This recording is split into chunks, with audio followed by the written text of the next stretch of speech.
जब मेरी शादी हुई तो बीवी बहुत ही शरीफ थी। लेकिन एक दिन मैं घर आया तो वो एक गैर मर्द के साथ अपनी सारी इज्जत। दोस्तों, वीडियो में आगे बढ़ने से पहले छोटी सी रिक्वेस्ट है, चैनल को लाजमी सब्सक्राइब कर दें। मेरा नाम इकबाल है। मैं अपने गांव में खेती बाड़ी का काम करता हूँ। मैं शुरू से ही बहुत ज़्यादा शरीफ और इज्जतदार रहा हूँ। लोग मुझे मेरी मेहनत और मेरी इज्जतदारी और मेरी शराफत और मेरी इखलाक वर्जी की वजह से बहुत ज़्यादा पसंद करते थे, क्योंकि मैं सबके साथ नहायत ही तहजीब के साथ पेश आता था। मेरी उम्र 20 साल हो गई तो मेरे वालिदैन ने कहा कि अब बेटा तुम्हारी शादी कर देते हैं। मैंने पहले तो घर वालों को समझाया कि अभी 2 साल और रहने दे, लेकिन उन्होंने कहा नहीं बेटा, अब हम भी बड़े हो चुके हैं, हमसे इतनी ज़्यादा जिम्मेदारियां नहीं उठाई जाती, अब तो तुम्हारी शादी ही करना होगी। तो इस गांव में एक लड़की रहती थी जिससे थोड़ी बहुत मेरी बातचीत भी होती थी। मैं भी उसको पसंद करता था और वो मुझसे भी प्यार करती थी। हम दोनों की बातें मोबाइल पर तो नहीं होती थी, लेकिन कभी कभार वो हमारे घर आती और मैं उनके घर चला जाता।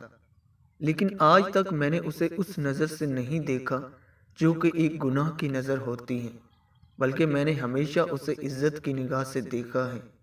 खैर, मेरे घर वालों ने इधर मेरे रिश्ते की बात चलाई और वो लोग मान गए और मेरी शादी हो गई। हम दोनों शुरू में तो बहुत ज़्यादा खुश थे, लेकिन जब मेरी उसके साथ शादी हुई तो मुझे उस वक्त पता चला कि वो तो मोबाइल फ़ोन भी इस्तेमाल करती हैं। खैर, मैंने इसे मोबाइल फ़ोन बंद करने का नहीं कहा और इस तरह ही मामला और चलते रहे। एक दिन मुझे किसी काम के लिए गांव से बाहर जाना पड़ा, तो मैं जब घर वापस आया तो उसकी बीवी ने कहा, हमारे गुसल खाने के पास जो दरख्त है उसे कटवा दो। मेरी गैरत गवारा नहीं करती कि जब गुसल कर रही हूँ तो परिंदों की नज़र मुझ पर पड़े। वो बीवी की इस बात से बहुत ज़्यादा मुतासर हुआ और मेरी गैरत भी गवारा ना की, और मुझे उस दिन थोड़ा बहुत एहसास हुआ कि मेरी बीवी तो कितनी ज़्यादा इज्जतदार है। मैं खामखा इसके बारे में ज़हन में गुमान कर रहा था, लेकिन ये नहीं पता था कि वो इस अंदर से क्या सोचती हैं और इसके किन किन लोगों के साथ मोबाइल फ़ोन पर चक्कर हैं। खैर, मैंने वो दरख्त कटवा दिया। वक्त गुजरता गया।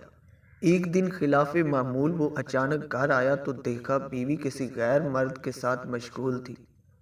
इसे बहुत दुख हुआ। वो अपना घर बार छोड़कर बगदाद चला गया और वहाँ अपना कारोबार शुरू किया। अल्लाह ने कारोबार में बरकत डाली और अपने रोज़ अफजा का कारोबार की बदौलत वो बगदाद के सरकदा शहरों में शुमार होने लगा, यहाँ तक कि बगदाद कोतवाल तक रसाई भी हासिल कर ली।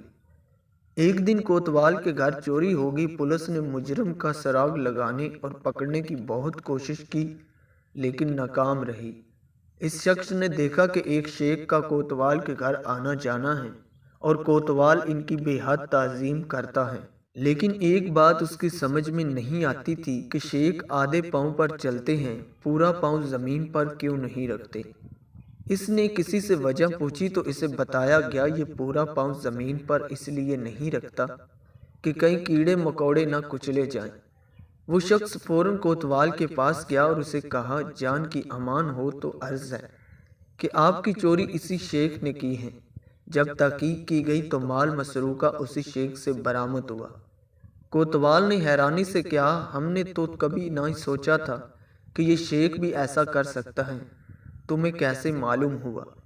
उस शख्स ने कहा, मेरे घर में एक दरख्त था जिसने मुझे नसीहत की थी, जो लोग ज़रूरत से ज़्यादा नेक नज़र आने की कोशिश करते हैं वो अमूमन नेक नहीं होते।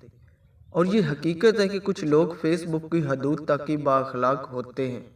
हकीकी ज़िंदगी में उनके शर से उनके मोहल्लेदार, रिश्तेदार, हत्ता के घर वाले भी पनाह मांगते हैं। ऐसे बाअखलाक को नेक नामी का क्या फ़ायदा, जिससे सिर्फ वही लोग फ़ायदा उठाएं जिनका आपकी प्रैक्टिकल लाइफ से कोई वास्ता ही नहीं। अक्सर ऐसे ही किरदारों से वास्ता पड़ता रहता है कि ज़रा सा झगड़ा हुआ वो अपनी कमीनगी पर उतर आते हैं, ज़रा सा इख्तलाफ क्या देख लिए किसी से अपनी टाइम लाइन पर मसरूफ़ क्या बने होते हैं, और हकीकत में क्या। अल्लाह हम सब का हामी और नासर हो। दोस्तों, इस वीडियो से आपको क्या सीखने को मिलता है, कमेंट में अपनी राय का लाजमी इजहार कीजिएगा। ملتی ہے کسی اور نیو انٹرسٹنگ سٹوری کے ساتھ.